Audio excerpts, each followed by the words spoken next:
Brother டயட்ல இருக்கும்போது தான் வாயில கொண்டு வந்து வைப்பீங்க பிரதர். கொஞ்சம் அமைதியா இருங்க பிரதர்.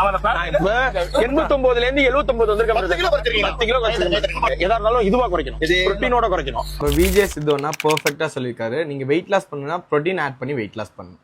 சாப்பாடு சாப்பிடாம கிடந்து அது கிடந்து இது கிடந்து விஜய் சித்தோனா 10 கிலோ வெயிட் லாஸ் பண்ணிருக்காரு. அதுவும் ப்ராப்பர் டயட் மூலமா. இதே நான் ப்ராப்பர் டயட்னு சொல்லனா அவரே வீடியோல மென்ஷன் பண்ணிருக்காரு. தேவையான புரோட்டீன் எடுத்து தான் நான் வெயிட் லாஸ் பண்ணேன். நம்மள நிறைய பேர் ஃபாஸ்டா வெயிட் லாஸ் பண்ணனும்ன்றதுனால ஒரு நாளைக்கு ஒரு மீல் தான் எடுக்கறாங்க. இல்லனா அன்ஹெல்தி டயட் ஃபாலோ பண்ணி வெயிட் லாஸ் பண்றாங்க. பட் இந்த மாதிரி அன்ஹெல்தி டயட் ஃபாலோ பண்ணி வெயிட் லாஸ் பண்ணா நீங்க பார்க்கவே ரொம்ப டல்லா இருப்பீங்க. உங்க எனர்ஜி லெவல் ரொம்ப லோ ஆயிடும். உங்க மெட்டபாலிசம் டோட்டலா ஸ்லோ ஆயிடும். நம்ம ஹெல்த்தியா இருக்கணும் தான் வெயிட் லாஸ் ஸ்டார்ட் பண்றோம். எது ராங் எது ரைட்னு தெரியாதனால அதுவே அன்ஹெல்தி ஆயிடுது. ஹெல்த்தியா வெயிட் லாஸ் பண்ணனும்னு நினைக்கிறீங்கன்னா ஃபர்ஸ்ட் ஒரு நாளைக்கு 3 மீல்ஸ் எடுங்க. நீங்க சாப்பிடாம இருந்தா மட்டும் உங்களுக்கு வெயிட் லாஸ் ஆகாது. அந்த மீல் பிளேட்ல 25% கார்பும் 50% புரோட்டீனும் 25% ஃபைபரும் ஆட் பண்ணிக்கோங்க. இல்ல அந்த மீல் பிளேட்டே ரொம்ப ஹெல்த்தியா இருக்கும். தென் டெய்லியுமே 5k ஸ்டெப்ஸ் கவர் பண்ண பிளான் பண்ணுங்க. இதுவும் உங்க வெயிட் லாஸ்க்கு சப்போர்ட் பண்ணும். ஒரே மாசத்துல 10 கிலோ யார் வேணா குறைச்சிடலாம். அது ஹெல்த்தியா அன்ஹெல்த்தியாங்க தான் இங்க மெயின் திங். இந்த மாதிரி யூஸ்ஃபுல்லான வீடியோஸ்க்கு மறக்காம ஃபாலோ பண்ணிக்கோங்க. தேங்க்யூ.